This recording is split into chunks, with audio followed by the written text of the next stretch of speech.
Hello and welcome to the Build with Bear Workshop. My name is Pat Bear. I'm here to build a model kit. I'm also here to hang out with all of you. And I'm starting things off, weirdly enough, by throwing the Bear Cave, the Lego, the Scythe, the Tier 2 blue emote in chat. If you are currently a subscriber, you can reply with those emotes. If you are not yet a subscriber, you can say hi. You can use other people's emotes. If you feel like being a lurker, just go ahead and lurk. You don't have to say anything. That's cool. It's Lashbrook here. Hey, hi Lashbrook, happy to have you here. It's a Monday. I started to say it's a Monday, and then I said it's a Lashbrook. It is a Lashbrook in chat, but it's also a Monday. And the plan is that we're finishing this kit. The Crossbone Gundam X1 full cloth from Gundam Build Fighters Try offshoot manga wants to get done, and we want to get it done. This kit needs some weapons, a variety of weapons. I'll take some photos of the kit with its variety of its cool weapons. Also, do want to point out that I missed a piece of the chest very early on in the build. There's a piece that's gold there that I just completely didn't put on and noticed it today. And I was like, oh, okay. And the kit looks way better with the piece that I missed. So there you go. Yeah, but I'll be working on this model kit, finishing it up. And then, if time permitting, tonight, we will start sorting pieces for the jigsaw puzzle that I will be working on. Just sorting, not really trying to layer anything. But that will be the next thing that I'm working on for quite some time, is a jigsaw puzzle, the legendary creatures jigsaw puzzle. Because we did, so that'll be something. It's still very warm. It's gonna get cool. It's gonna cool off this week, but right now it's at a point where, like, outside it's not that hot. Inside it's a little warm, but it's only really warm in this room, unfortunately, and not the rest of the house. So the air conditioning is not on. So I suffer. For you, I'm suffering now for you because I got these warm lights so that the build surface can be illuminated for your pleasure.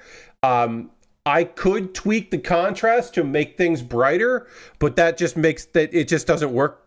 There's diminishing returns. The more at contrast I increase, diminishing returns on that. So not doing that.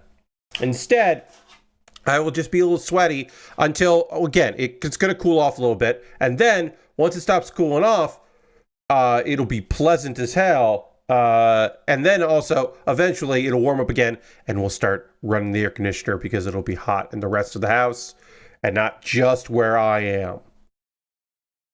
This might be a chill Monday. I don't know. I don't know how any of this is going to work right now these days. I don't know where we're at. I do know that someone renewed their subscription because we dropped down to 37 the other day, but we're back up to 38. So thank you to whoever did that. We're currently at 38 subscribers. The goal is to get to 40. I shut up at 40. Yes, at some point in this month, we will drop down again because there's a bunch of gifted subs from last month. But right now, we're still at 38.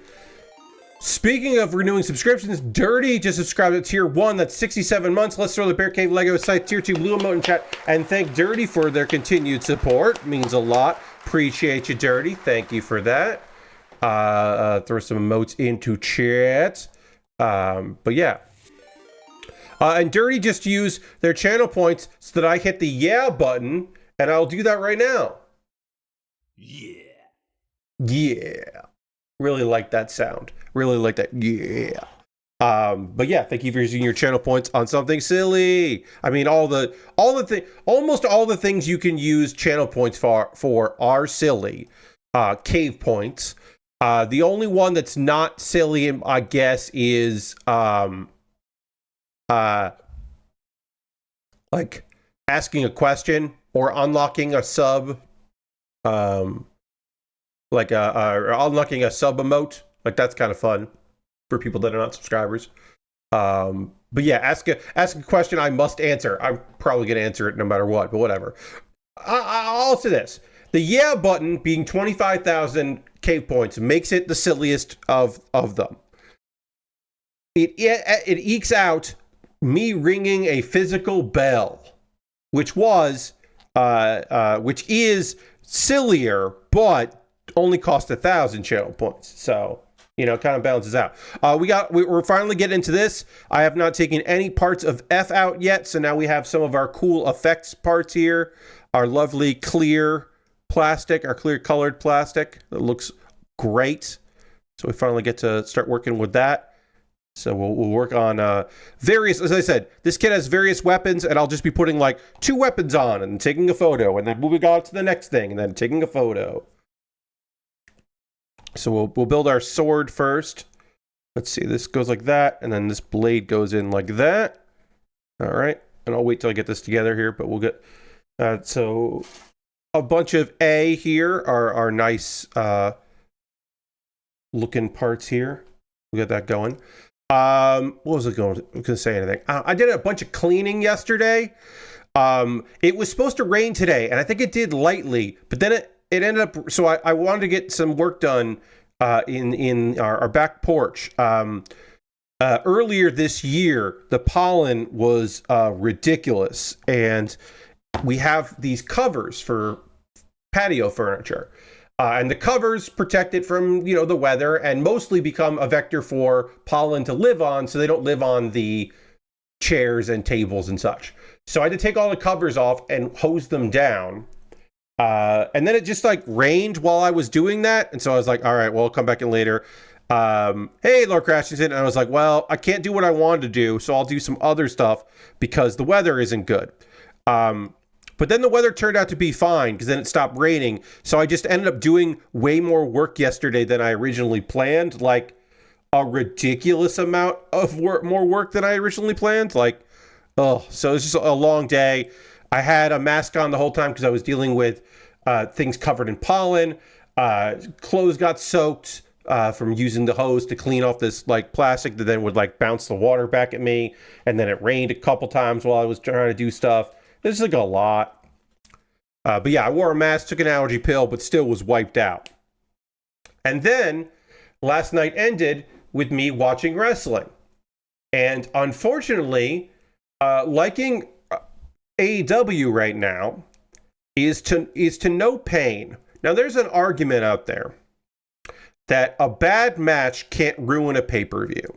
That one bad match can't take a great show and suddenly make it bad.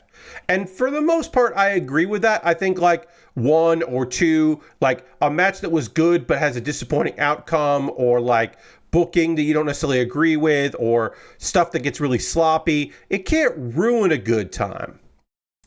But I'll say this. A bad dessert ruins the meal.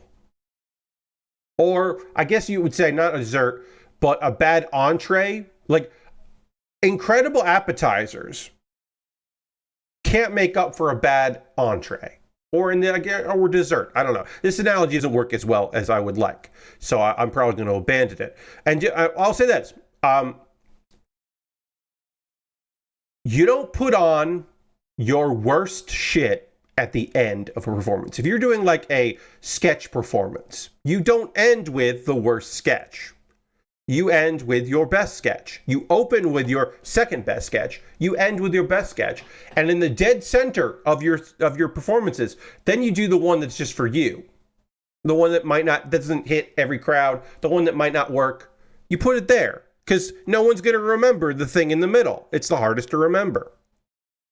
Some people will remember it, but it's the hardest to remember. It's the place you put it. So AEW has an issue right now where their main event, their men's main event scene is bad, is actively bad for the product, is not enjoyable to watch. So even though pre-show was really fun, opening match was great, even a match that I think had a terrible ending, unbelievably terrible ending in like the middle-ish of the show, still all right.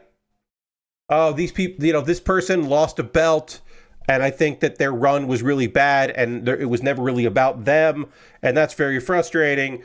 Oh, I don't love that, but like, okay, well, it could have been way worse than it was. So, that kind of stuff. But when your main event match, when you're like top of the card, this is what's going on, this is the champion of the whole thing, when that's not good, it does, in my opinion, kind of make the rest of the show worse. And that's where AEW is right now. So I'm going to go over the card. I'm going to talk a bit about Dynasty, which, again, I liked most of. And even one thing that I'm not happy about, I understand why it happened. But it could be a lot better. And it's frustrating that it's not, because in one particular part of the division, it's just not good. Lasbrook says, the wild part is they showed us a glimpse of a timeline where the match had a good ending. Yeah. I mean, that's unfortunately, Lasbrook, that's not that unusual. In order to make your shitty finish even, to make people feel a certain way, even more than they were before, a thing that wrestling often does, not always, but often does, is give you the glimpse of the ending you do want, and then take that away from you and give you the shittiest ending possible. And AEW knows that maneuver and does that maneuver, and it's frustrating. But we'll get there. It's going to take a little while to get to that point. We'll start with the pre-show. Only 2 matches on the pre-show, which is not that many matches. That does mean that there were 10 matches on the main card, and that is too many matches. That's too much wrestling. Nick Wayne and Crew, that's C-R-U, all capital letter, Crew, which is the fairly new tag team name for Leo Rush and Action Andretti. They won a match. They're not, on the best terms. They don't necessarily like each other, but they did want to win this match. They won a match against Top Flight, who are the brothers Dante and Darius Martin, and AR Fox. Top Flight is the name of the tag team. AR Fox is a guy that sometimes works with them. Leela Gray was there. They lost. It was not a surprising. It was a good enough match. AR Fox still rules. Philly really likes AR Fox, so it was nice to have that, because Philadelphia only had one person actually from Philly on the card, and they wanted to boo him, so they were happy to have AR Fox around there, because they like AR Fox. That's right. It was good match. Max Caster came out. And his current gimmick is that he says he's the best wrestler alive, and he has an open challenge, and then he loses every open challenge that he offers. And this time, new music played. It was Jane's Addiction, Underground by Jane's Addiction played, and I went, oh, they did a Jane's Addiction sound-alike. Wait, no, this is a Jane's Addiction song. Huh, okay. And then Anthony Bowens came out. Anthony Bowens, former tag team partner Max Caster, has been off TV for a bit. He came out, whooped his ass with some punches, won in 40 seconds. He has the new shortest record of time from bell to bell in this current bit of business. It's very good on his part. I won't go too long because it was a 40-second match. I will say that Anthony Bowens loves baseball. That was his first love before wrestling. Hey, Lysandus. Anthony Bowens loves baseball. So he originally, before the Acclaimed, he referred to himself as the five-tool player. And his gear said the number 5 TP, 5-tool player. It looks too much like STP, which is Shane Taylor Promotions. I don't love that. But here's the other thing. It kind of doesn't matter. One, it doesn't matter that I don't love the 5-tool player, Anthony Bowens, that name, because I do love his other nickname, or his slogan name, or the thing that will go on T-shirts and sell a fuck ton of T-shirts. I think he could have ditched also, if you're gonna do it, make it FTP, not 5TP. Make it 5-tool player with the F in 5. And don't put the number there because it looks like an S.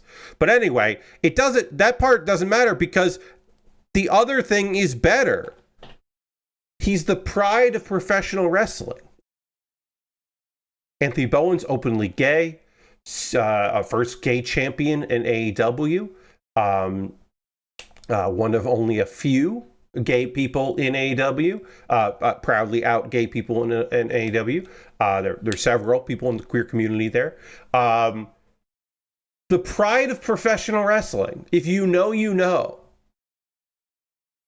The pride of professional wrestling, like, I don't have it. It's almost goosebumps. It's so good. It's so good. I'm like, that's it. It's Anthony Bowens, the pride of professional wrestling. It's gorgeous. It's beautiful. It's all he needs to say. He doesn't need the other part. The other part's whatever. Like, the pride of professional wrestling. It just whips ass. It just sounds good as shit.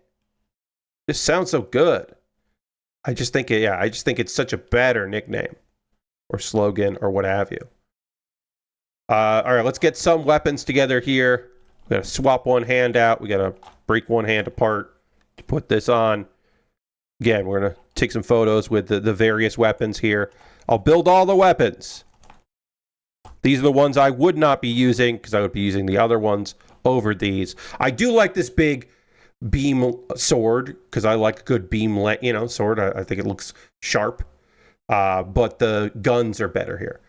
I also didn't care for his gear, but I'm excited to see him back in Murder and Caster. I liked his gear, Lashbrook. I think there are not enough male wrestlers in the history of professional wrestling to rock a crop top. I think a cutoff shirt crop top that is somewhat futuristic and somewhat superhero-y on your specimen of a man. Yeah, I like the gear. I think the gear was good. I will say this. If he's not going to wrestle in the wristbands, don't come out in the wristbands. Because he took off the jacket and the bands, and I was like, oh, that's too much. You got to wrestle in those bands or don't wear those bands. So I'll agree on that part. I didn't love that part. But I really did like the half shirt as entrance gear. I think it was a really good choice. Oops, this came off. No, the sword came off. Can I get this sword back on? But yeah, I'm glad he's back. I love that he got the win. I thought that was awesome.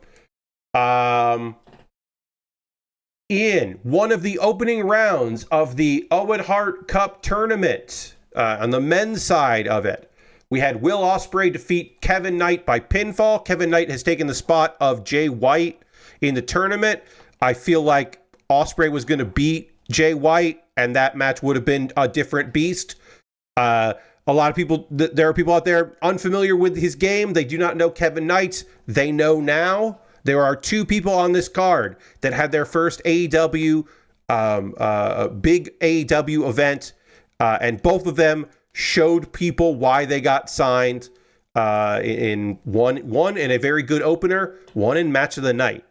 There's no question for me that the other person who shined so brightly was in a match later in the evening. Let me take a photo of this here, and then we'll move on and work on some of the other weapons that we got on here. Get this done here. So we got our beam sword, and then we've got our gun, pistola. All right, keep going. But yeah, I thought the match was solid. Good opener. Let's see. After that, we saw the Hurt Syndicate, Bobby Lashley and Shelton Benjamin, defend successfully their tag team championships against Big Bill and Brian Keith. This was a heel tag team versus a heel tag team. Hurt Syndicate does not need to be a heel team because the crowd is really behind them and ready for them, but they are a heel team. Big Bill looked strong as shit, even in defeat, which was good. The video package did not include all the parts where MVP made them look like absolute fucking clowns. So that was nice that wasn't included in there. And then MJF, who is trying to join the Hurt Syndicate, but Bobby Lashley and Shelton Benjamin don't want him in there. He cheated to help them win, which made sense and was probably the best use of MJF in a show in quite some time, because all he did was cheat and then not say anything. No promo, no catching up backstage, no doing anything. He just cheated and moved on, and I thought that was pretty good for that. Match was fine. I'm really fucking hoping that Big Bill and Brian Keith quit and one of them feuds, or both of them feud with Jericho. I don't know, but I hope something happens there, and there is a change, because the status quo for them is rough. Mercedes Moné won a match against Julia Hart in the Owen Hart Cup Tournament quarterfinal match. Mercedes Moné, I don't think is winning this tournament, but I do think her winning against Julia Hart made sense. Some people were not a big... I saw some people not being super into this match. I thought it was really great, because I do not mind some mistakes here and there. I do not mind that Julia Hart was trying stuff she's not super comfortable with and didn't always nail it. I have no fucking problem with that, because that's gonna happen when you're like trying to make it happen, you know, like that to me is part of the whole thing. And what a great person to stumble with, because nothing phases Mercedes Moné. You could just see her making adjustments as it went. Oh, that didn't work. All right, well, I'll do this. Or I know how to get to the next spot, so let's just get to the next spot. I'm not going to stress about it. I'm not going to like yell at her or something. You just do the next thing. It worked really well. I thought that she did a great job in there. Great Mercedes match. I thought Julia Hart looked like she'd been putting in some serious training. It was good. Yeah, I think Julia Hart, like, when she came back from injury, she's focused on that. I think that Mercedes probably pushed her in conversation about what they were going to do in that match, and I think it paid off for both of them. I thought it was a strong showing, and I look forward to the inevitable Mercedes Moné loss in this tournament, because I think she's going to lose. I think she's going to lose to Athena, which will then set up Athena to have a title opportunity for the TBS Championship. That's my guess. The Death Riders, in this case, Claudio Castagnoli, Pac, and Wheeler Yuta, the Trios champions, they retain their belts in what was the best Death Riders match outside of the street fight with Cope and Mox. I think that's the best anything Death Riders related has ever been, and this was like the second best. I thought this was a fine match. Everybody worked hard. Cheating was good. Yuta getting the pin, I think, is fantastic. Sorry, I'm getting sweaty here. Pardon me. Yuta getting the win, I just think is great, because Philly fucking hates Wheeler Yuta because he's an asshole from Philly, and so they are mad, and that makes for good fucking television and good storytelling when you have that kind of situation. All right, I got a beam saber and I got a dagger. A Gundam with a dagger is just very silly to me. I find that humorous. So we'll add this collection. We'll take another photo here in just a second. After the match, now there's been some hot contention in Dax Harwood and Cash Wheeler. A lot of problems. Looked like Dax was kind of getting heelish. Maybe some stuff was going to go down. Trying to figure this stuff out. Turns out, he did turn heel, and also Cash turned heel with him. This is their second heel run in AEW, because they came in as heels. They were in the Pinnacle. And so we got to see that, and they beat the shit out of Adam Copeland, gave him their finisher, gave him the concerto, then one of them got on the stretcher that was brought in for Cope, and started messing with that, which was very funny, and they were just condescending dicks all the way up the ramp. I thought that was some good shit, some good stuff there. Good shenanigans here. Love the idea that, also my hope is that they don't go after the tag belts and instead feud with Cope and someone else. Could that be Christian down the line? I don't think so. I actually don't think it will be. I think that ship has sailed, but I do think there's room for someone to step up. Perhaps someone that just lost a belt and will not have anything to do on TV for a little while. Perhaps that person will help out his old friend Cope. The mutual respect, oh, I keep losing to you bullshit with Cope. Perhaps. I'm not going to put those things up. All right, I got to build... I got a gun that is also a sword, so I got to build that, and a crossbow, and then there's one other gun I can build. Or I can take parts of the gun apart here. I can take this gun and this part of the sword here and combine them together if I wanted to make like a bigger gun. I want to do that, but I don't really want to do that. That's fine. So I'm not going to. Instead, we're going to do the sword gun that has some beam parts to it, and then we'll do the crossbow. And that will be the end of this build, I think. And then we'll start doing some jigsaw puzzling. Oh no, I'm sorry. There's also shields. There's beam shields that I got to put on here. I got to do the various beam shields. I got more to do with this kit. Timeless Toni Storm retained her AEW Women's World Championship against Megan Bayne. This was fantastic. This was the Rocky tribute, which worked really well with Luther in the Mickey role. I thought that was great casting. He did wonderful. There was a point where Penelope Ford was interfering on behalf of Megan Bayne, and then she got carried, like firemen's carried out of the arena by Luther, and there was a point where he stuck his tongue out, like, yeah, but Luther is a crazy man, and so there was a moment where I was like, is he gonna give her an attitude adjustment or a Death Valley driver or something? Is he about to attack her? He did not, but there was a moment where I thought for sure he was about to attack her, which would have been bonkers, but also kind of crazy. That did not happen, but there was a moment where I thought they were going to do it. And again, they did not. But there was a moment where I was like, oh, they got to do this shit? They did not.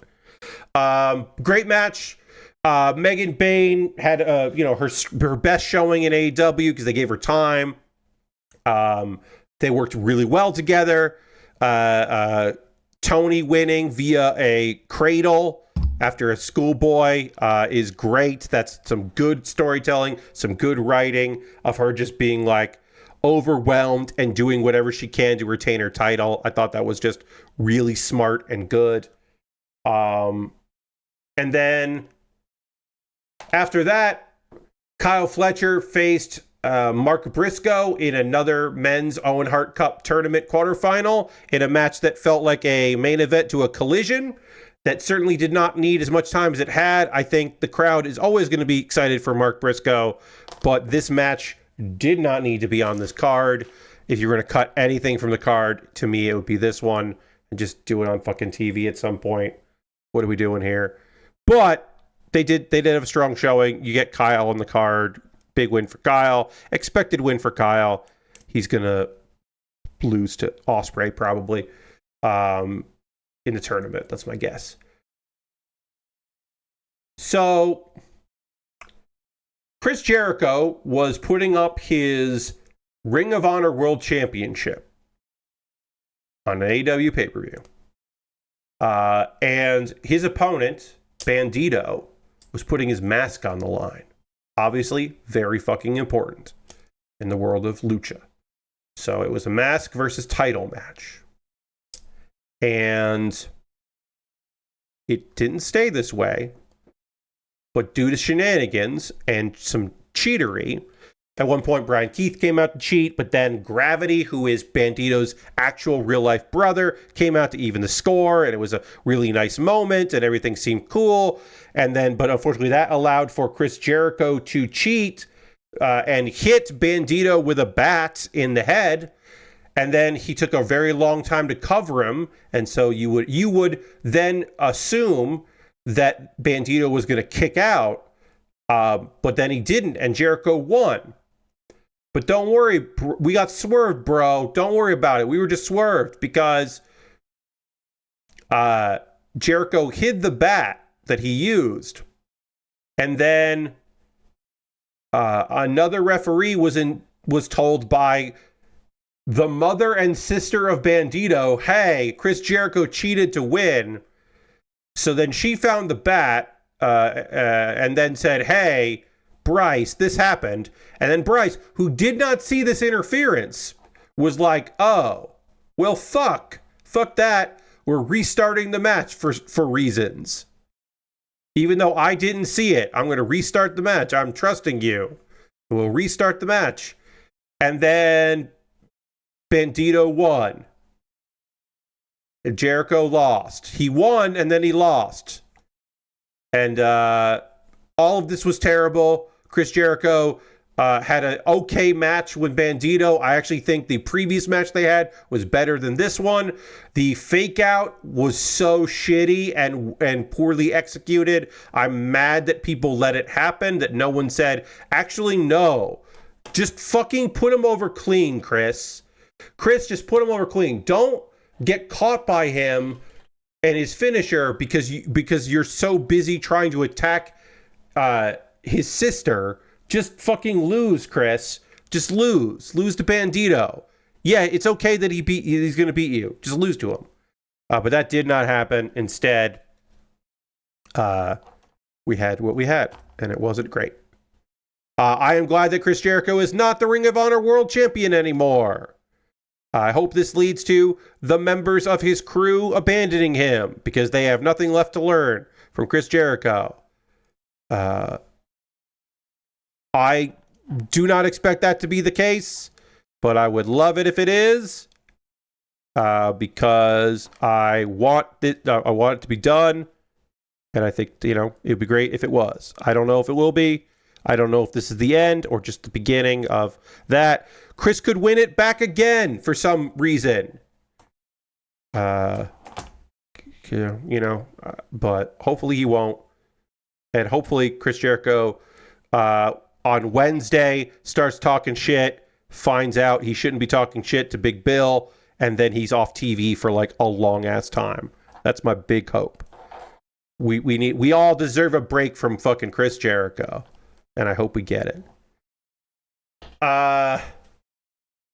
Adam Cole defeated Daniel Garcia, and now Adam Cole is the new TNT champion. This is a fucking bummer. I understand why it happened. I thought the match was good.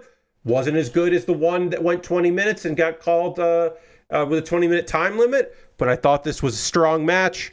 I know what they're doing. I feel incredulous about this. I continue to feel incredulous about how AEW treats a youngster in their company with all the promise in the world that can pull shit off, that the crowd adores and works so well in front of. As a heel, they want him to turn face. As a face, they want him to win. I do not understand why AEW just thinks that he's an enhancement talent, and I don't understand it, and I don't get it. And what the fuck?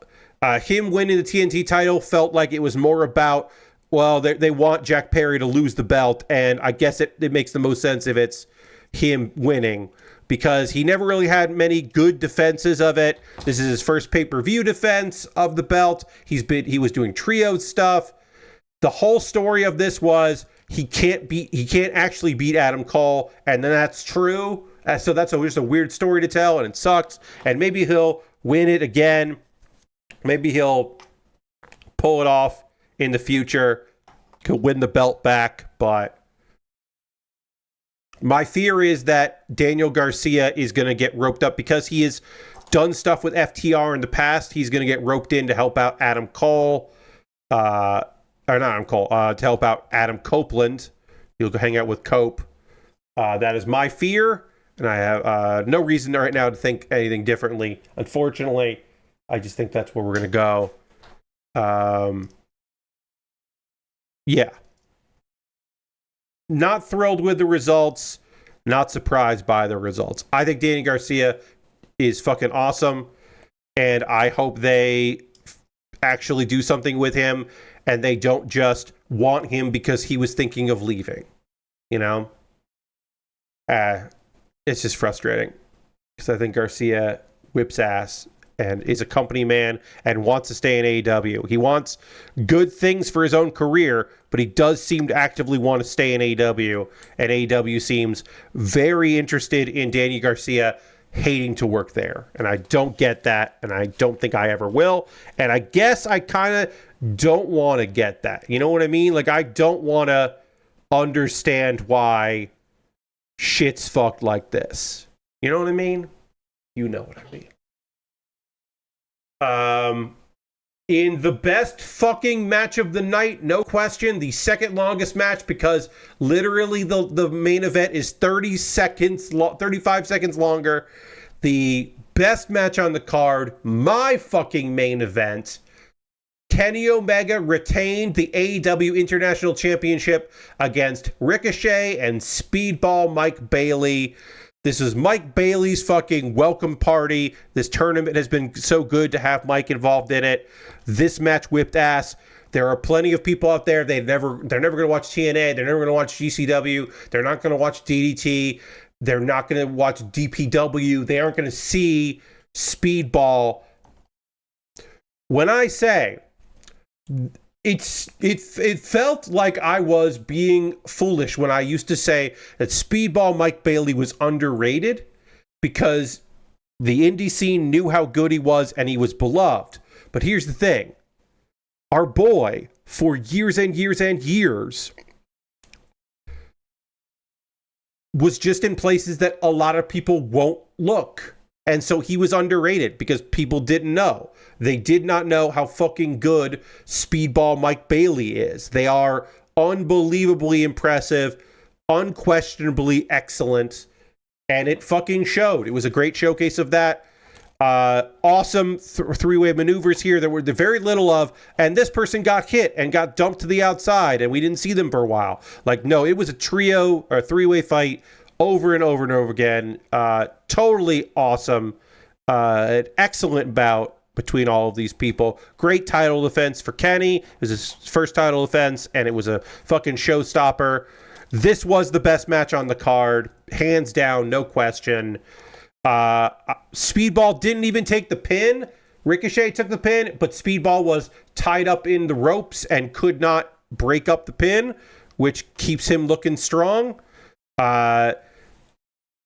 They even did the spot, one of my favorite spots, the spot where Speedball looks like he just broke his goddamn knees, like he just busted his knees forever and he'll never recover from it.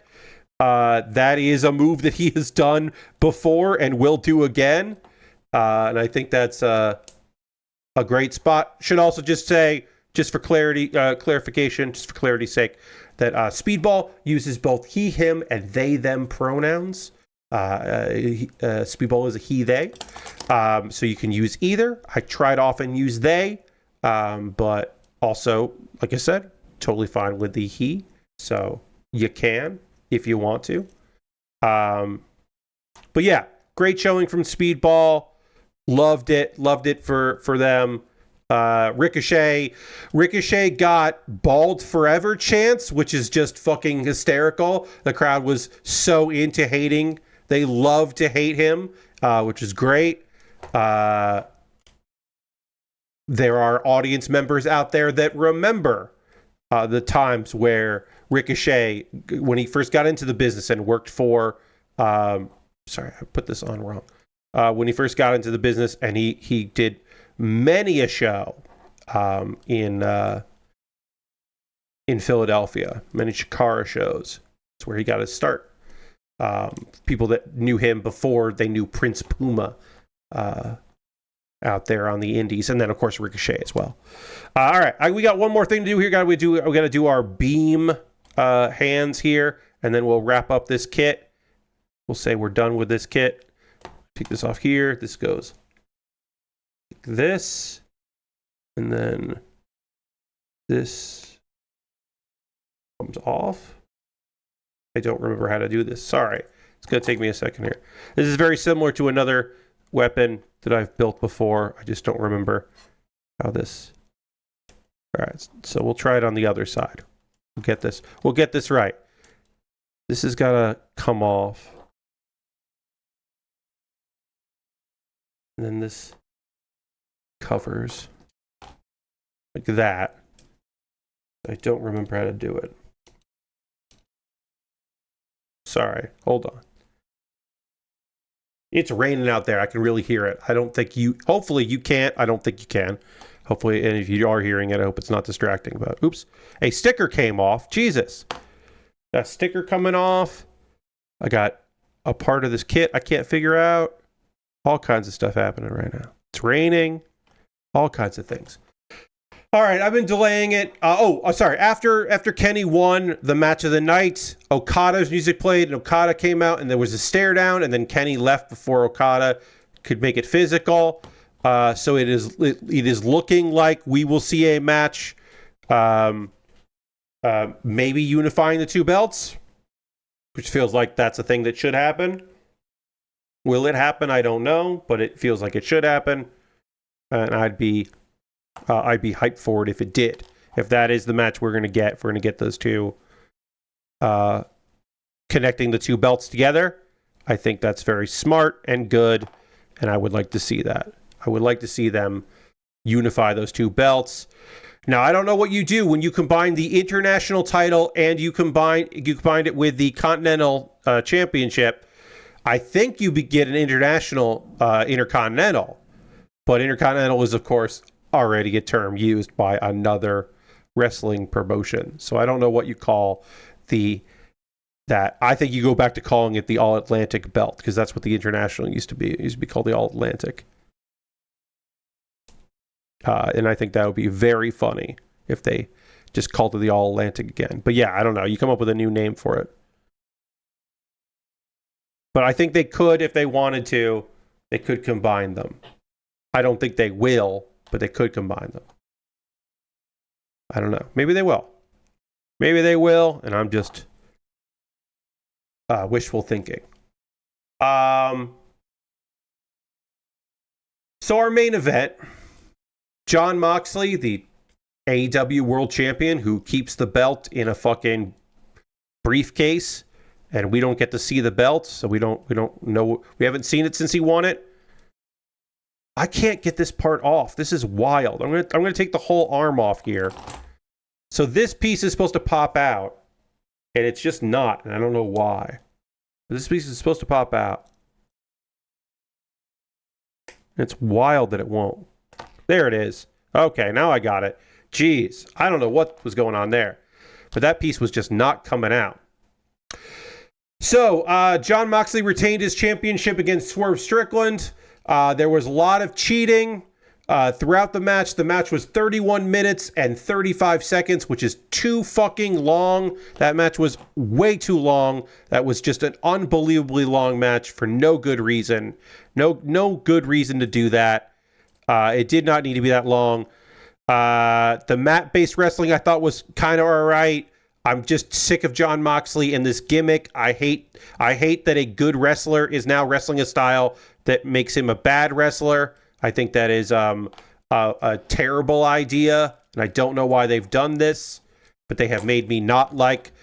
They have made me groan when Jon Moxley comes out, which I do not enjoy, because Jon Moxley is a great wrestler, and I have liked Jon Moxley quite a bit, but this version of Jon Moxley fucking sucks.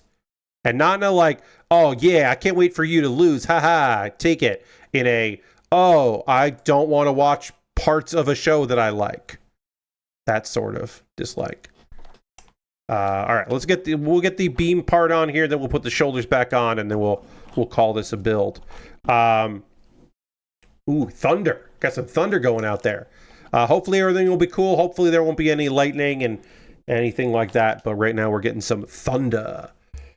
Part of the interference that happened there was offset by the ops who have been watching. Why they don't like what happened there, why they wanted to help out Swerve, we don't know. We'll find out later. Maybe they want to go off the trios championships. I don't know. But yeah, the ops got involved. Seeing, Samoa Joe out there doing his thing, always nice. The idea of Shibata and Pac facing each other makes me very excited. Hook and Wheeler Yuta feels like they should have like a million matches against each other. So like that's cool. And then of course Claudio and both Shibata and also Joe, like yes, those are all great matchups. You had some nice storms last week, says Lord Crashton. We had some cold rain that is turning into snow now. Wow, snow in April. All right, well, good luck to you. Okay, one last thing I gotta do here. I gotta put the beam energies things on here, and we'll get that, and then we'll be done with this build, and then we'll start doing some jigsaw puzzling, get some jigsaw stuff together here. The Young Bucks showed back up. We have not seen the Young Bucks in a while. Last we saw them, they were freaked out by the Death Riders, and they were destroying documents, and then they left. And they just left the company. The EVPs just left. Now, part of that was because they didn't want to have two giant heel factions running around. And the other part of it was just logistically, the Bucks had done all of their dates, like all of their deal allows for so many appearances, and they had made all those appearances for the year, so they just took them off TV and had them do their EVP business on the road, and occasionally they would show up, but they didn't appear on television. So, new year, couple months in, now they're back. Did they do it because they don't like Swerve? Or did they do it because they do like the Death Riders? I don't know. I don't have an answer for you. I will say, I kind of don't fucking care, which sucks, because I would like to care. And it's a shame to not care about that. It would be great to care about what's going on in the main event scene. I'm going to watch on Wednesday, but I'm probably not going to watch it as it airs. I'm probably going to watch it later because I got stuff going on. And it's like, oh, yeah, that sucks. Kind of don't give a shit. And I would like to give a shit about the wrestling that I watch. So yeah, frustrating. Frustrating is the word for it.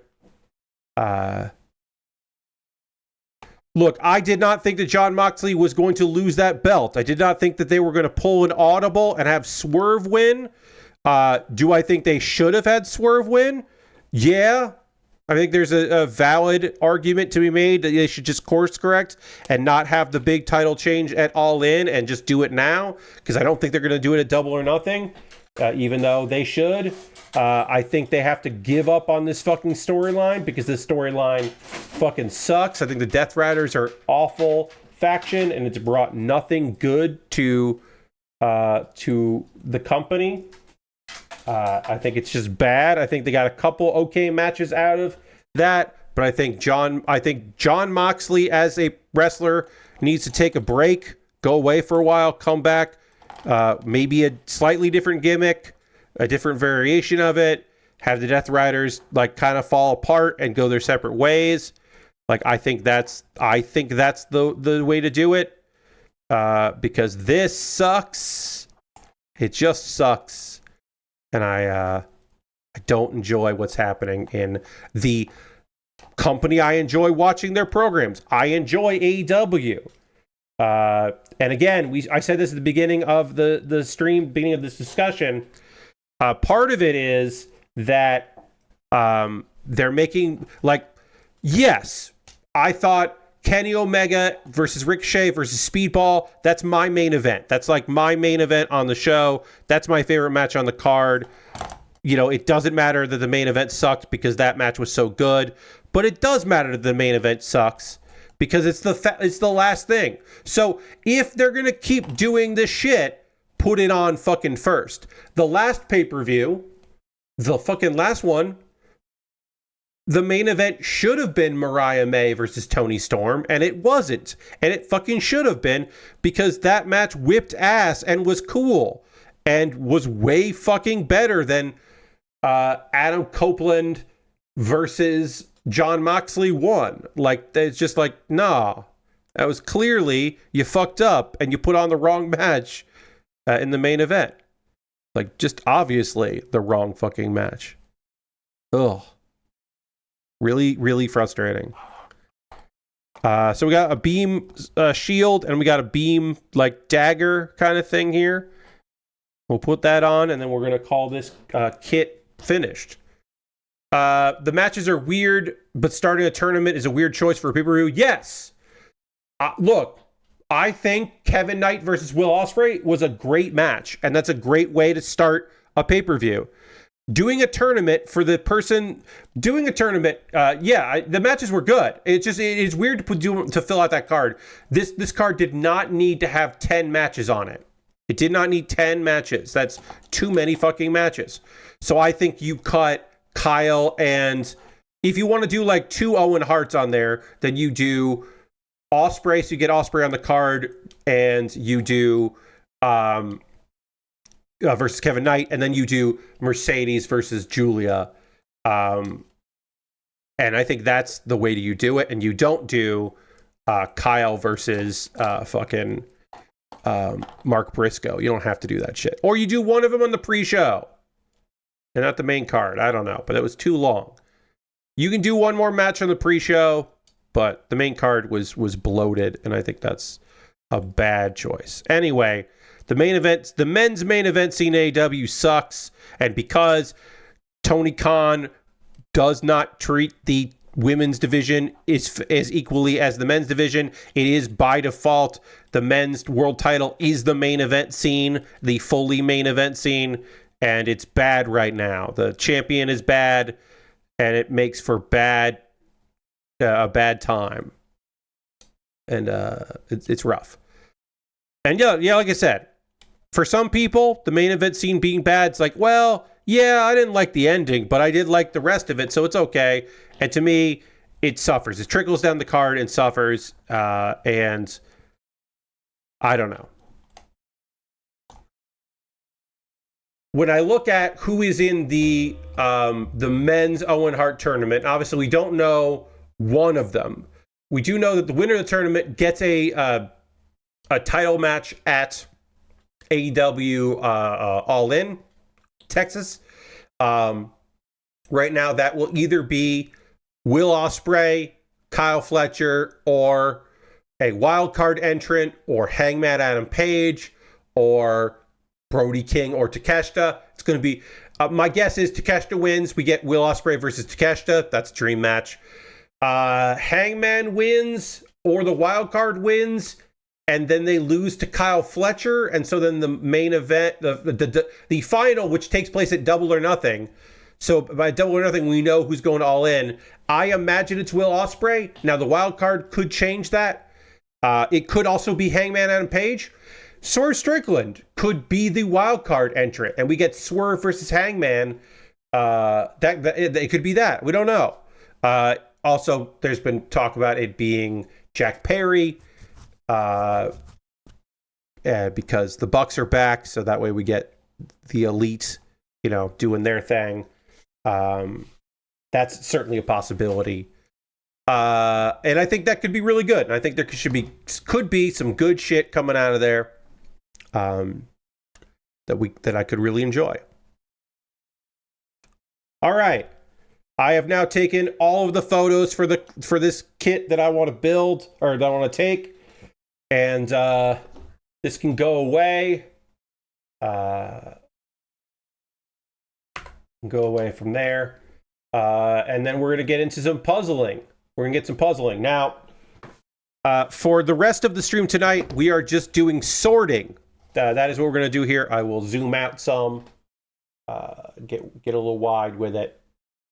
But yeah, tonight's agenda is sorting.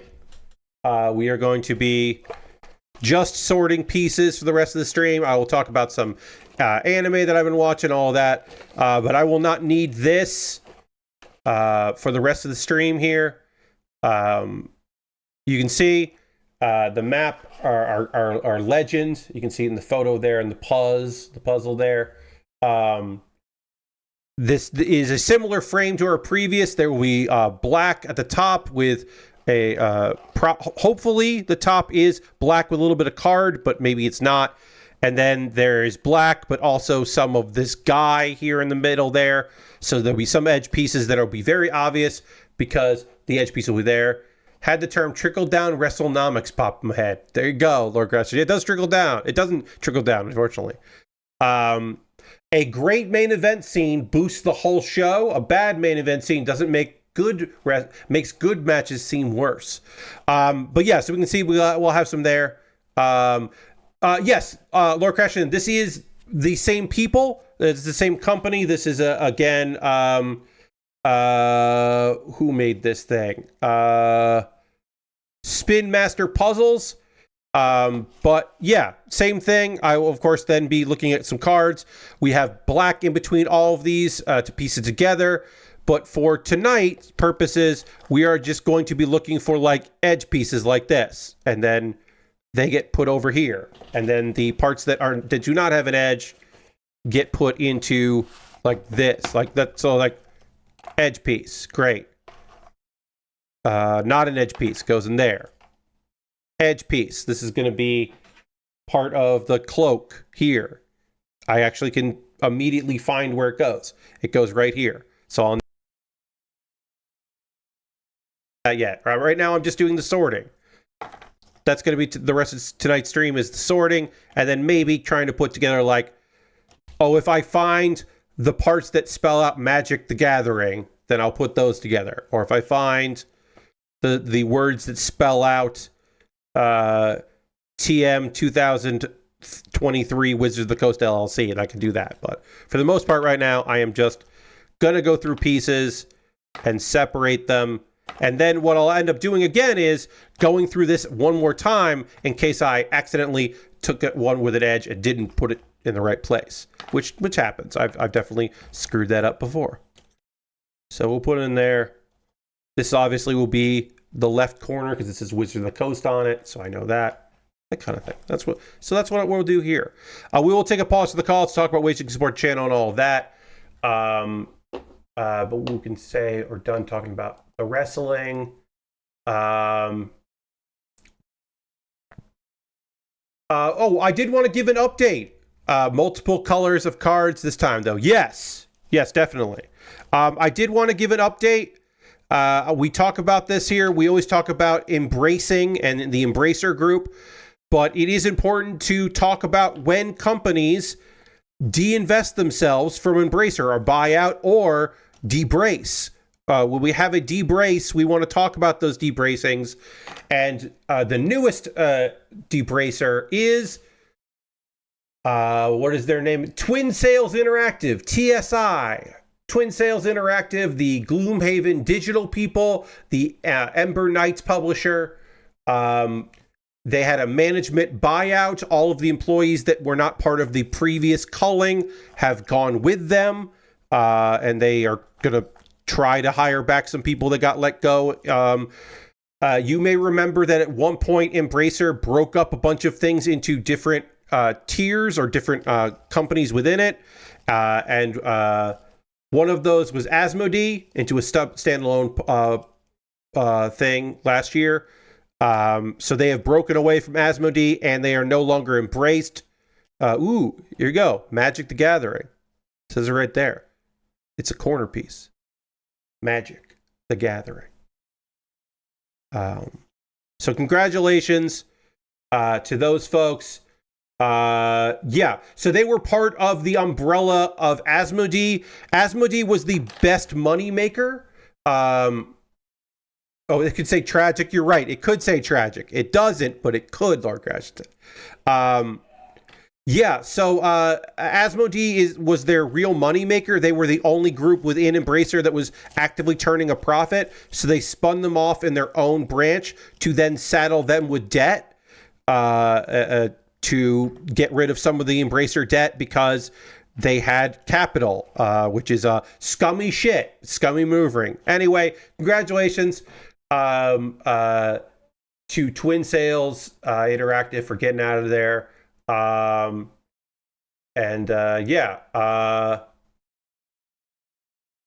Look forward to Twin Sails Interactive continuing to meet success and innovation, bringing fresh, engaging experiences to players worldwide.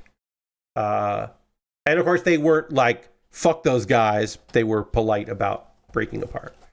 And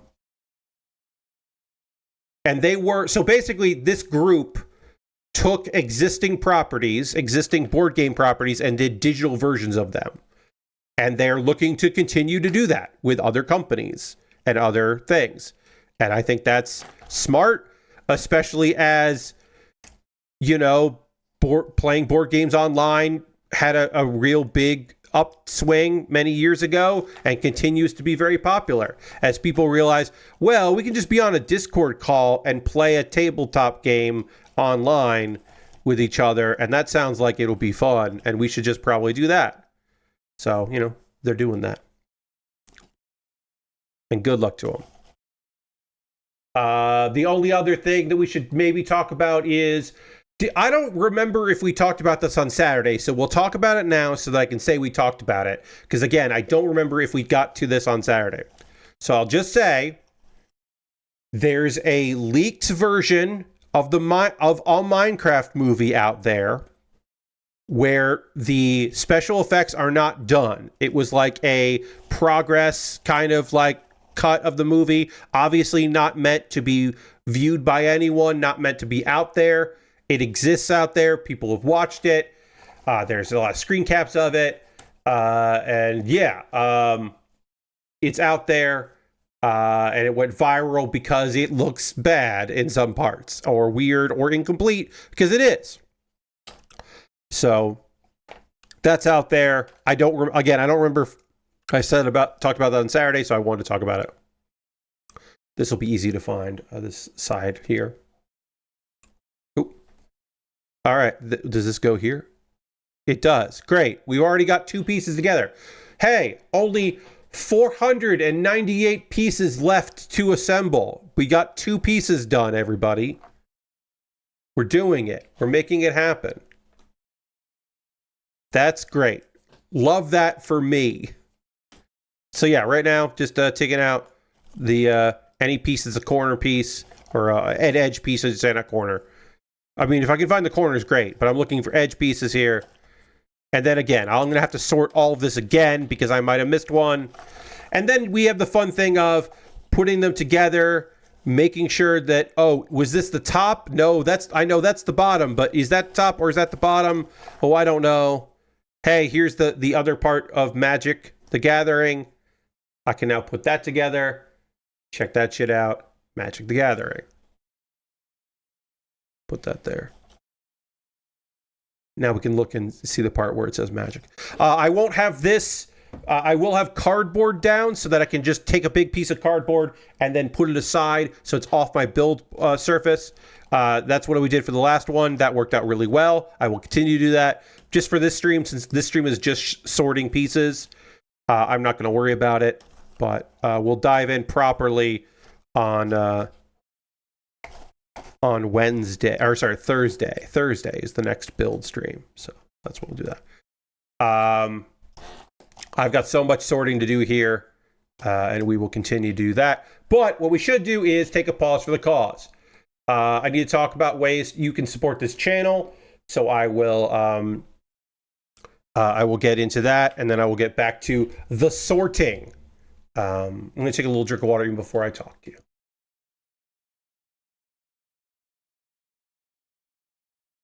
All right. Okay, so first things first, if you are currently a subscriber to the Build with Bear Workshop, you can throw the Bear Cave, the Lego, the site, the Tier 2 Blue emote in the chat. Being a subscriber is the easiest way to support what I do here through Cash Money or your Prime Gaming token. Please consider becoming a subscriber. As I said, we're currently at 38 subscribers out of 40. The goal is to get to 40. I shut up about how many subscribers I have when I hit 40. So if you want to become a subscriber, you want to gift a sub, now would be a great time to do that. Use your Prime Gaming token. Use Cash Money. Support me if you can. If you'd like to, you don't have to. But if you want to, you can. I gotta stop doing this. I can't sort while I talk to you about these things. I'm gonna push this to the side so that I can't touch them. But yeah, being a subscriber, easy to support me. Cash Money, Prime Gaming token. If you want to throw in some bits and coins, join the cheerleader board. That would be great. You could do that as well.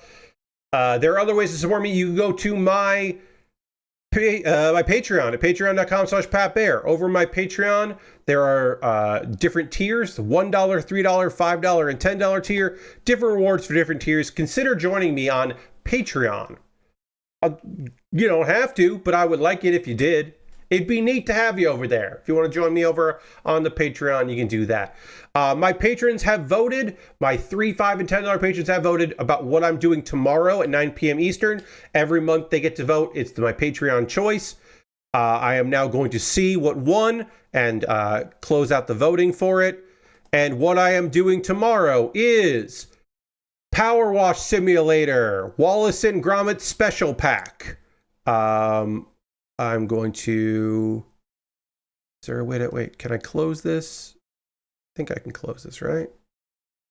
Can't remember if I can close this. I thought I could. I thought I could close the poll. Anyway, I'm locking the poll, even if I can't close it, because for some reason I can't find the part. Oh, I can hit edit post. There we go. I edit the post, and then I go in, and I end the poll, and I've ended the poll. So yeah, I looked at some of the Wallace and Gromit special pack before, and we're going to finish it. We're going to look at the last two and do that. So I hope that people will come and watch that tomorrow. Also, beyond my Patreon, I do have a another way to support me. You can go to my YouTube channel. Now, subscribing to my YouTube is free, but if you want to become a member at my YouTube, for $2 a month, you get my Wednesday videos a day early. So tomorrow, you will see a video of what I recommended, my favorite shows from the winter season. You'll get to see that video tomorrow, and other people will have to wait till Wednesday. So that's pretty cool. Now, those are all monthly ways to support me. If you just want to give me a tip in the tip jar, just do a one-time thing, you could do that. If you wanted to my PayPal or my Ko-Fi, and everything I make through direct donations, through YouTube, which includes AdSense, so watching my videos helps me out, through Patreon and through Twitch, all goes into a fund, and from that fund I pull out money to buy model kits and Lego sets. I've got a backlog of only kits. I don't have any Lego in my backlog. I'll change that at some point, but I do have a backlog full of great stuff that I would love to work on. But right now I'm working on something that was bought off my Amazon wish list. That's right. Shout out to Chris, who picked up this jigsaw puzzle that I am currently working on. And I am going to be working on that for a while. Now, if you want to buy something from my Amazon wish list and have me build it, it'll jump the queue and it'll get a dedicated YouTube video about the thing that you purchased. I've got model kits and Lego sets. I got inexpensive stuff. I got expensive stuff. I would say if there's anything you've ever thought would be neat to see me build on that list, now would be a good time to pick it up. See if there's something there you'd like to see me build. All kinds of different things, very inexpensive all the way to like, oh yeah, that's a pricey build. So yeah, see if there's something there you'd like to see me do. I would be happy to put it together. Already some stuff on my wish list doesn't exist right now on the site. Hopefully it'll all come back, but who knows? Because everything's weird right now. Weird and bad. And there's some gear at the bottom if you want to support me, but you don't know what to get for me to build. You can just buy some gear, and that would be another way to support what I do here. So take a look at my wish list. I have a alternative wish list. If you don't want to go through Amazon, you can go to my Throne wish list. It's nice to have some options. And then the most convoluted way to support me financially is to go to USA Gundam Store. At USA Gundam Store, you can buy a gift card. They will send you an email with a gift card code. Then you can send me a whisper on Twitch, or a DM on Twitter, or Blue Sky, or Mastodon. Oh, I have 3 message requests on right now, and all of them are bad. They're all bad liar things here. One says, "Hello, boss. I have a meme coin project. Can we cooperate?" No, we can't. It's spam. We cannot. I'm so sorry, Andy King. We can't do it. And then, oh, look, a verified Kick streamer has messaged me. "Hello, how are you doing?" They messaged me tonight, about an hour ago. I assume because I promoted my stream. I imagine that's why the Trish babes decided they wanted to whisper me. That they are a verified Kick streamer that joined in November 2024 and have 119 followers. So I don't think that they're verified on Kick. I'm gonna guess. Anyway, look, I have no idea, Lashbrook, if Kick still exists. I imagine in November 2024 it did. I don't know if it still does. I don't want to know. You don't have to tell me later, folks. Anyway, there's other ways to support me financially. Those are the variety of ways to do it. If you want to hang out in a Discord that I run, and you can just go hang out, that'd be cool. I post build photos. People post stuff they're working on. The Discord is cool. We'd love to have you over there. Couple video links for you to check out. Pat Baer's Anime Club, where I talk about my favorite anime from the winter season and my least favorite from the winter season, and then I previewed the season we're currently in. You can watch that video. I also have a voting guide that will not be relevant by the end of this week. But if you want to vote in the anime awards, the Crunchyroll anime awards, I made a voting guide video for that. Go through every category, talk about my favorites, talk about the snubs, talk about the stuff that I think will win, or maybe I wish would win, or I voted for myself. You can check that out. And then Kuma Baer is my weekly anime recommendation series where I talk about stuff that I'm interested in anime in under a minute. All this month, I'm talking about my favorite shows from the winter season. And so I talked about Sakamoto Days, which is a show that has a lot of heart and a lot of goofs, and is very fun, and you should check out if you haven't yet, because it's a great series. To watch Sakamoto Days, it's one of the best shows from the winter season. Okay, so I am going to do brief overviews of the first episodes of 2 anime while I am sorting these jigsaw puzzle pieces, because I think that it's going to be hard. I know I can't, once we're getting into this and I'm using my magnifying glass and doing all that, I'm not going to be able to do the anime reviews, the episode reviews that I normally do, but I can while I'm sorting this, I think I can give you a good understanding of the first episodes of 2 shows that I will be covering throughout the season. I think. I mean, we'll find out. At the very least, I'm going to watch the second episodes of both of these. But I'll just kind of give an overview of them for the first episode. Before I do that, though, I do need to drink some water, so I am going to dramatically transition to the overhead camera, drink some water, and then get into more sorting of pieces right now.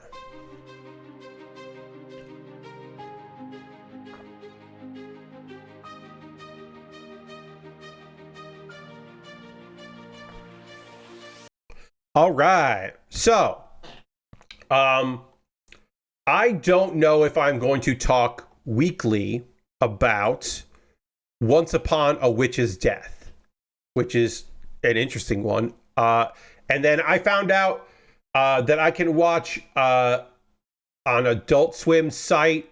I can watch, or not through Adult Swim site. I can watch Lazarus after the fact with my TV login, so I can watch that. So I will probably be watching that because that first episode I thought was at least visually really interesting and the music was good. And I was like, oh, okay, I think I'll probably watch more of this because the first episode was real good.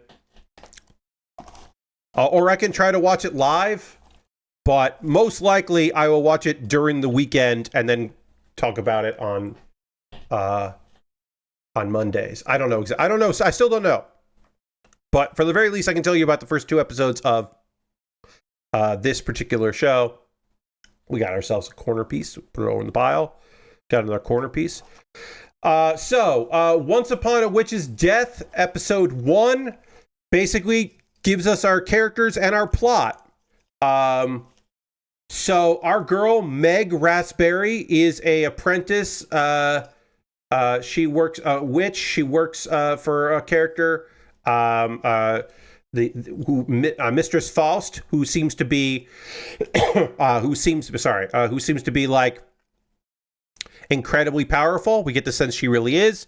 It is Meg's 17th birthday, and she is told, "Hey, you're gonna die shortly after. Once you turn 18, you are going to get sick, and then you are going to progressively die very quickly." So you have, it seems like she has a year before it starts. Now, you might be saying to yourself, Pat, why didn't she find out sooner? And the anime does explain that. Faust says you were not mature enough to handle it. To which Meg is like, "Yeah, you're probably right. I probably wasn't." So she was cursed at birth that she was going to die at 18. Yeah, she's going to age, and she might have like a month, and then she'll just die. It's going to be real bad. Now, there is a way to counteract it. She needs to collect joy. But any emotion will do, but joy gets bonus points. So she has a bottle to collect emotions from other people. And if she gets 1,000 honest to goodness natural tears of joy, I wrote it down because it was an interesting turn of phrase. Within the year, she can save herself. So Meg is kind of like trying to figure out what happened. Like she had her parents died tragically. She was taken in and raised by the mistress, Faust, and she's trying to think of like, was it her life have any meaning at this point? And again, she does at some point be like, "Why didn't you tell me sooner?" And it's like, "Oh, you wouldn't have been able to handle it." And she is at least self-aware enough to go like, yeah, you're probably right. I probably couldn't have handled it. This feels like one of those things where like she's going to meet people and try to help them out and then collect emotions from them. And we get that in the very first episode,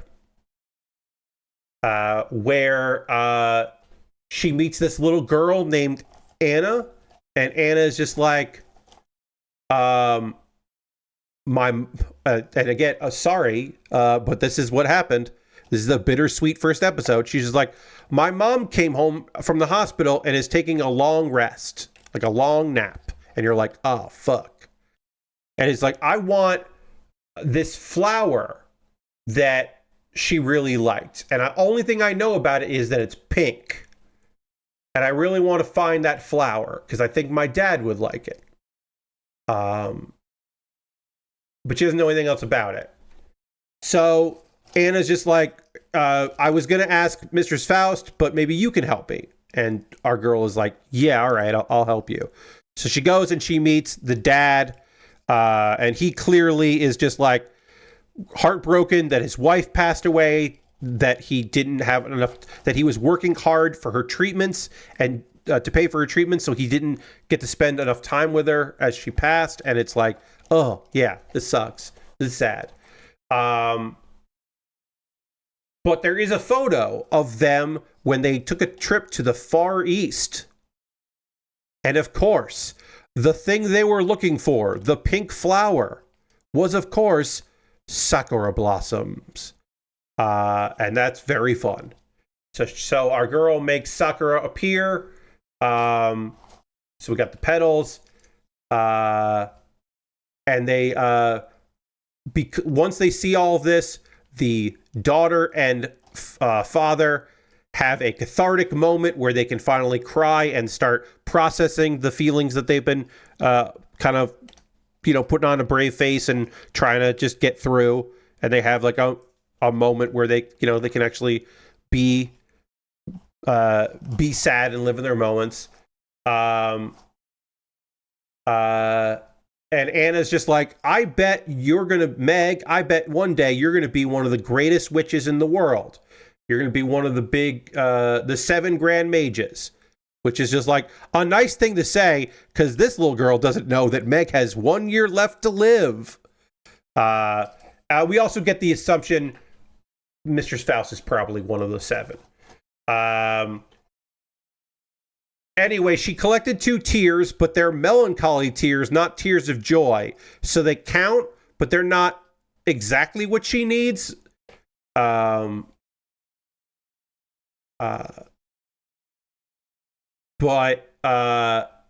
it's a good start. It's good enough. So she needs to collect at least 998 more tears of any kind of emotion there is. But if it's joy, it's bonus or something. I don't know. I don't quite get it. This first episode was melancholy is the word I would say. The fact that they're like, they got a heavy idea as a setup for the anime, right? And then the very first people that she helps are folks dealing with grief. Was like heavy. And I think the show is going to be heavy. I am going to watch it weekly. I think I'm going to cover it, but I might bow out if this is like if she could help some people and have them feel joy, that would be pretty nice if this show is not exclusively feels bad man, but I don't know, it might be. Also, there's another character that is another witch, and they have a nice moment, Fiend and Meg, and I don't think that's setting up any Yuri stuff, but this show, part of the promotion of the show was like crossover art with that story about the witch who's traveling the world that got really like mean-spirited, so I stopped watching it, The Journey of Helene, and I ended up stopping. I stopped watching that because it just got really mean-spirited and cruel, but that one was very melancholy in parts, so I'm not surprised that these are somewhat connected, or at least vibes-based connected. So yeah, I'm probably going to watch more of it. At the very least, I'll watch the second episode. I don't know if I'm necessarily going to cover it here, but I'm gonna try to keep watching it, and we'll see how I feel about it. That was Once Upon a Witch's Death, which is available on Crunchyroll. Now, Lazarus, you can watch on Adult Swim, or you can watch it on Max. Lazarus is the new project from the maker of The Man What Brought You Cowboy Bebop. And it has a lot of vibes to it and starts off swinging, basically trying to answer the question, how are we going to the end of the world? What causes the end of the world? Is it a viral infection? Is it a meteorite? Maybe it's something different. And apparently it's because of a wonder drug that the world is going to end. 4 years before the modern time of the anime of Lazarus, Dr. Skinner, which feels very on the nose, Dr. Skinner created a wonder drug, a painkiller called Hapna. It was cheap to manufacture and sold cheaply, and there were no side effects. So it became incredibly popular, obviously. And they were like, this drug is going to save the world, and it's going to change the world for the better. Actually, 1 year after it came to market, Dr. Skinner just left, disappeared from the world, came in, created this wonder drug, got everybody interested in it, and then disappeared. And then in the present, we are in a correction facility, and Hirsch, a girl named Hirsch, shows up to talk to Alex Gilberto. How naive, says Lord Crescenten, indeed. So Axel is in prison he's got a jail sentence of 888 years. But they need him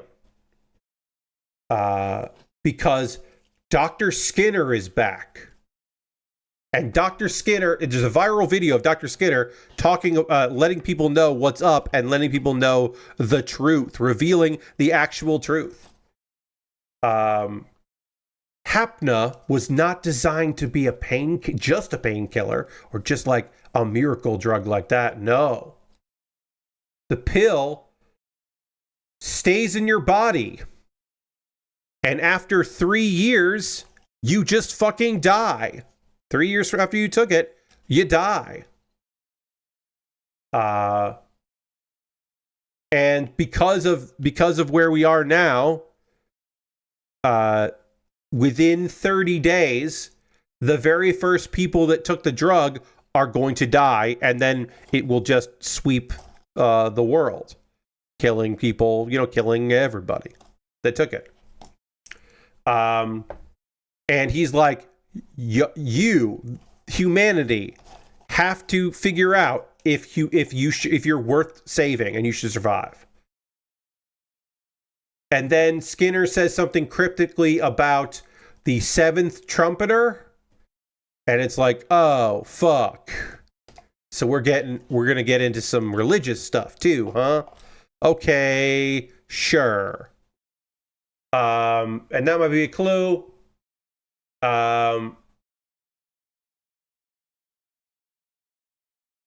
So then we get to see, I guess they want Axel to help with something, but we don't quite get why or what that is, because it's time for Axel to break out of prison. And one of the reasons he has such a long sentence is because he keeps breaking out of prison. Now, apparently, he's not great at staying out of prison, but he's very good at breaking out. He holds her at gunpoint, and he gets out of it by running on rooftops and just escapes and gets out there, and he's free.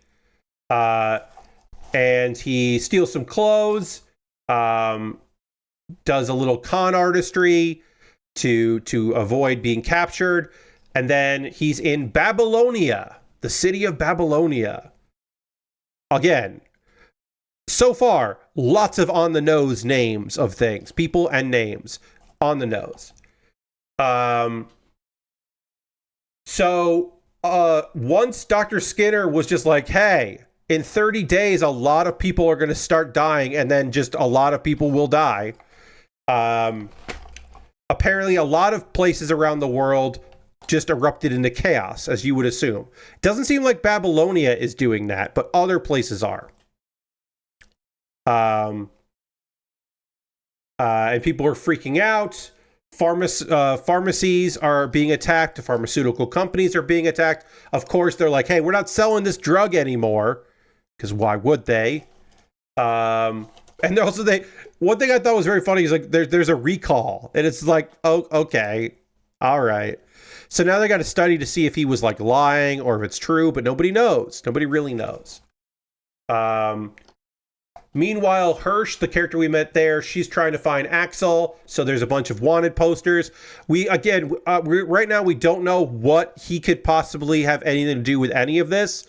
We just know that it's somehow related, or they want to use him for something. So he's trying to escape and stay on the run. There's drones going after him. Apparently Hirsch has a bunch of people working for her. So they're chasing. There's drones, like I said. There's a computer whiz. There is a motorcyclist. And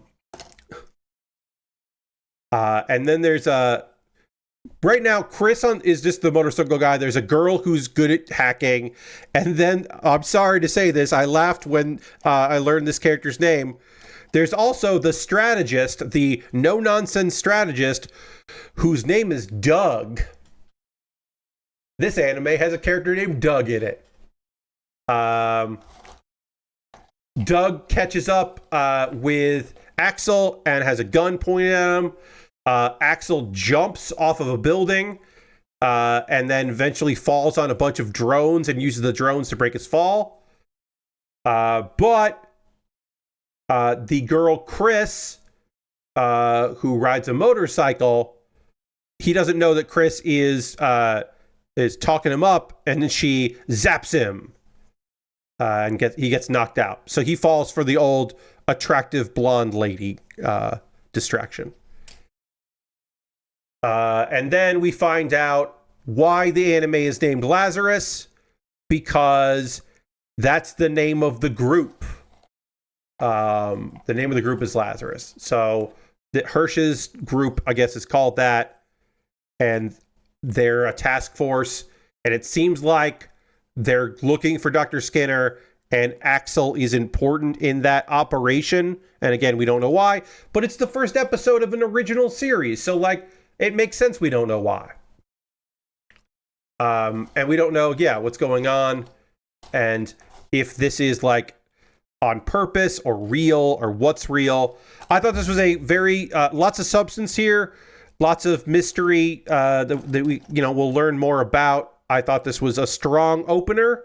I am interested in seeing where this goes. But yeah, I thought this was solid, and I look forward to learning more about it. That was the first episode of Lazarus, so yeah. Right now it's really tropey. And also, I'm watching it dubbed, and I don't love that. I thought the dub seemed fine, but I prefer to watch subs. But that's not how I'm going to watch Lazarus. So I'm watching the dub because that's what's available. Maybe at some point the sub will be easily available out there legally, and I can just watch that. But for right now, I'm watching the dub.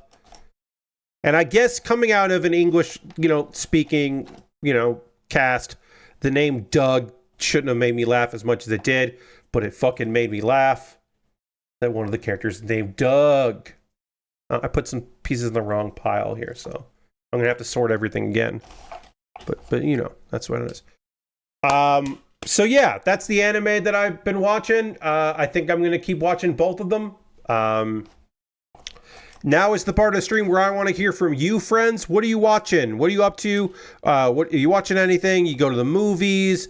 You reading any good books lately? You watching any TV shows or sports? Or you excited about the men's college basketball finals? Or you thought it was just an absolute blowout that South Carolina talked a big game, but they didn't have it when it comes to UConn, and UConn is back, baby. If you got anything going on there, music that you're listening to that, that's new or old, new to you. I love hearing from you about that stuff. I am still enjoying Hearthstone, the most recent update to Hearthstone. I'll be taking a look at that not tomorrow, but the following Tuesday. My favorite new deck right now is an Imbune deck, but I also there are a bunch of different ways to do that, which is just your hero power makes things happen to cards in your hand, which is fun. And my favorite of that right now is certainly 100%, no question. Sorry, there's a lot of dust in this, so I'm gonna just put that there. Deal with that later. A lot of cardboard dust. I've been coughing a little bit because of that. I'm gonna drink a little water. All right. So I am gonna have to sort this again, go through all this, and see if there are any edge pieces that I missed. I don't think I can guesstimate how many edge pieces there actually are. But what I'm going to do is I'm going to go through here and just make sure that that these are all edge pieces, and then pop them in here. As you can see, I did get a couple connected, and I should be able to get more of them connected by just looking at the names of cards and stuff, going like that, being like, okay, that goes to this side, that goes this side, and then I can look and figure that out. But right now, I'm just going to go through and make sure every single one of these pieces is an edge piece. And then I have to sort again through all of this. So I've been playing Hearthstone. I'm having a good time with that right now. I had some good decks that I like. I'm doing an Evolve deck. Longtime viewers of the channel know that I really like Evolve. The mechanic Evolve is one of my favorites, and I have an Imbued Evolve deck because the Imbued mechanic works really well with that. So I have that, and that is one of my favorite new decks. Okay, so I think I have 3 of the 4 corners so far. I might have the 4th corner as well, but I don't know. I can put that together. I got those together. The Wizards of the Coast, TM. So yeah, I'm just going to make sure now that all of these are edge pieces, or corner, try to find all the corners. Find all the edge pieces. Put all the edge pieces together. Go together there. It does not. And I can go from there. But yeah, outside of Hearthstone, I watched a lot of wrestling yesterday. Had a very good time with the wrestling. Enjoyed my time with that. So that was really nice. Is there anything else going on with me in the world of me? Excited to play more Power Wash Simulator tomorrow. Thought you were announcing you love of Evolve, the game, for a second. No, Lord Crash did not Evolve the game or Evolve the wrestling company. Evolve the mechanic in the keyword mechanic in Hearthstone. But I've been doing a bunch of that. I played some Marvel Rivals late last night with a pickup game. A couple people that I in my crew, the multiplayer crew, were just like, "Hey, is anybody up?" And I was like, "Well, I was gonna go to bed, but I'm kind of mad about the ending of that wrestling show. So what if I played a video game instead?" And so we did some of that, and that was fun. Had a good time doing a little bit of that with friends. So that was a nice cool down last night, was to play on more Marvel Rivals. One of my friends did ask, like, "So do you want to like stream this, or like are you looking to do that?" And I was like, "No, I am not looking to stream Marvel Rivals. That is a game for me and my friends. As you know, I have streamed very little, if none, of any kind of shooter, because I'm bad at them. I do my best in Marvel Rivals to do well, pretty well, but also I certainly wouldn't want to play. I mean, there's like 1 or 2 people in my friend group who like to do all right, so we're gonna do this here, who like to do streaming or would want to be on there. So I'd really end up playing with strangers, and I just don't want to. All right, so I'm now going to sort once more and go through every single one of these pieces to see if there's an edge piece that I missed out on, and then Thursday we're going to get deep into sorting and putting all this stuff, and we'll try to get the frame of this done, and then we can start working our way in and doing stuff like, okay, so I'm going to use the guide and my magnifying glass and be like, okay, this card says he has, so I'm going to look for every card that has the flavor text he has, and when I find that flavor text, I'll know where this card goes, and start doing that again. And then I'll have like cards like this where I'm like, okay, let me look at every piece of art here and see which one this is, where it's like, okay, that has an X there and it's got this thing here, so I think that's an X. So it's going to be like, I'll then just match this by color and figure out like, oh, it's this piece here. So this is this card. Got it. And then so that I'll be able to say, okay, it goes over here, and figure that out. But that's later. That's the process. That's how we get this stuff done. And then I'll start doing things where I like count how many pieces I have left. But right now, I know that there's a chance that I will do this several times and then find a edge piece again. Time for return of the magnifying glass. You're right, Lord Crashington. The magnifying glass will make a triumphant return. Like, here we go. Here's an edge piece that I missed. I missed this edge piece. If I look at the frame of this, I can see that this is an edge piece, but like, I don't know where this is this piece here. Okay, so it goes here. Or like this. Yeah, like this. Great. I think that's what that is. Yeah, that's what that should be. So it's like, okay, great. Yeah, it's part of the pants. So great. I missed this on the first go through, but I found it on the second go through. So that's why I'm doing this again. And as I start narrowing things down, I'll realize, oh, or like I'll start trying to get the whole edge done, and I'll realize, oh, okay, I can't figure this out.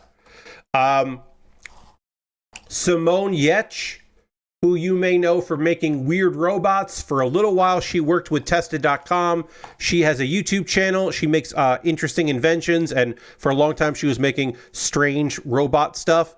I think Simone is phenomenal. She's great. She recently started selling a all edges puzzle. It's like it's a jigsaw puzzle, but it's all of like the waterway, but the water isn't there. So it's like there's a bunch of missing parts, and it's basically all edge pieces. And that seems like a nightmare, but also pretty fucking cool. I thought that was pretty neat. An interesting design. I don't know if I would want to work on it, but I think she said it took her like 7 hours to do it. Yeah, I think it's really cool. It's a neat concept. She did the like hangers that fold, the foldable hangers that go like this, so that you can then put a piece of clothing in there, fold the hanger, and then it takes up less room on your wall. But she has some cool ideas. Just get one of those clear puzzles. Nightmare. Now I should read what y'all wrote. Ghost Valve says, I did 2 pre-releases for Dragonstorm, Magic Gathering Dragonstorm. Hell yeah, Ghost Valve. Which I really enjoyed. Working my way through Ted Lasso still, finishing up Proverbs, which I've gotten a ton of time in, around 40 hours. Nice. Hell yeah. Yeah, I've never finished Ted Lasso. I've started it several times. But I've just never finished it. I liked it, but I didn't love it as much as some people did. I don't know. Lashbrook says, Lashbrook says, I watched episode 11 of Andor yesterday, and it's so hard not to finish that show immediately. I hear you. Yep, I totally understand. Oh, here's another edge piece that I missed out on. I missed out on this the first sorting, which is why we do the second sorting.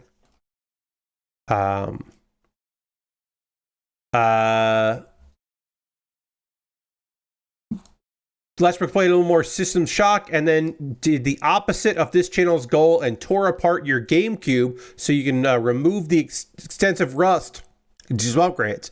Hey, working on, you might not remember this, but on one stream, we built an enclosure for a Raspberry Pi. So doing modifications on a thing is in the world of Build with Bear Workshop. We've also built model kits of game consoles in the past. But yes, taking apart a thing is definitely a little bit... I generally don't take apart things. Unless it's a Lego 3-in-1. Lego 3-in-1s, I do disassemble so that I can then build the next part of it. So there you go. It fits. It sits, it fits. Lord Crashton says, I got the Missouri DLC for American Truck Simulator, so I'm hoping to get some trucking time this week. Lord Crashton, I hope you get some time on your truck. Yeah, make some miles. I hope you have fun.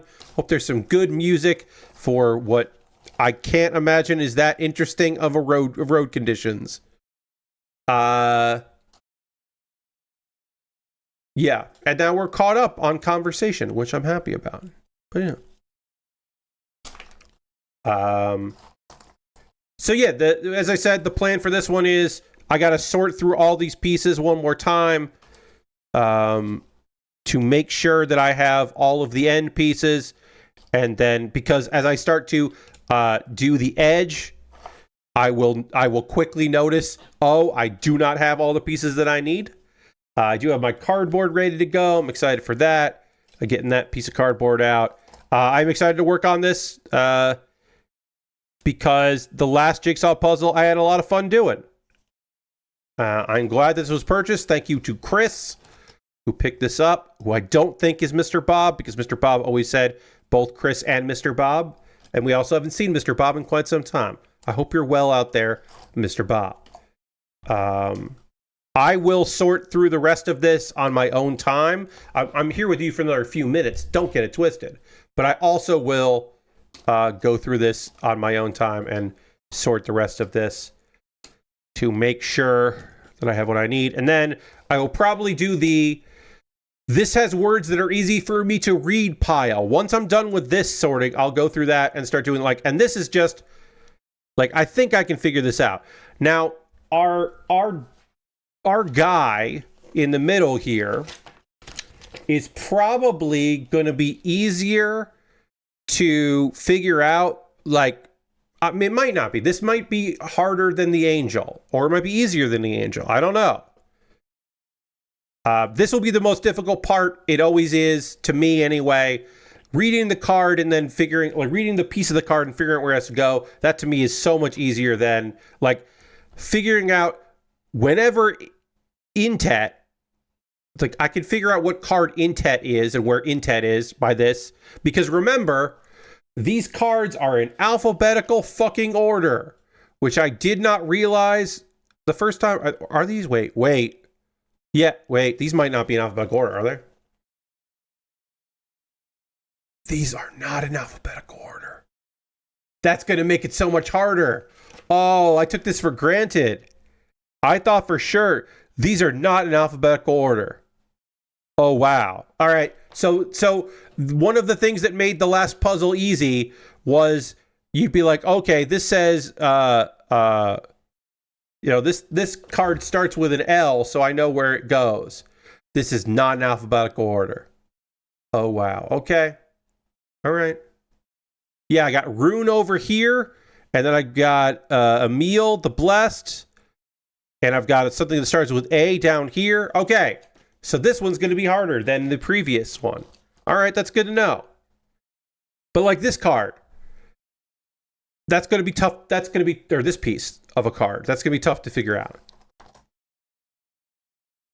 I'll do my best. So yeah, so it's going to take longer because I can't just be it's the letter S, so that's going to be the bottom row, That'll make things a little bit more difficult.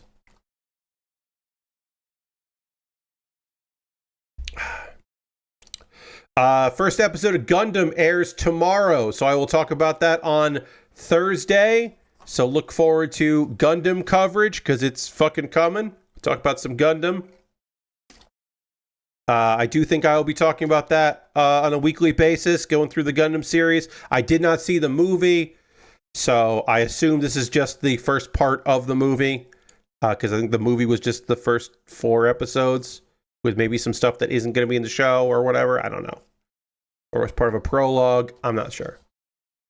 Have they announced when that airs here? I believe it is tomorrow on Amazon Prime. But let me quickly check Annie chart when that's going to air.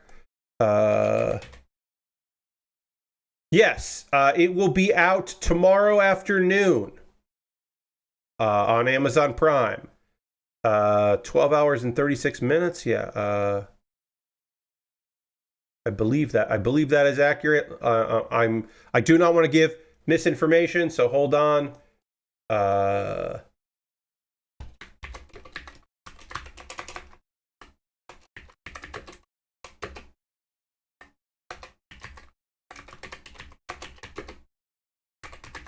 Let's see. Yeah. Episode release date is confirmed April 8th on Prime Video, which is tomorrow. Yep, okay. The page is up for it. And obviously the first episode is not there. But yeah. Yeah, so you can watch it tomorrow. Tomorrow afternoon. I will most likely watch it in the afternoon. I might wait. Let's see. Amazon Prime, release schedule. Premiere in Japan Tuesday, 12:30 a.m. Standard JST. Yep, and based on time zones.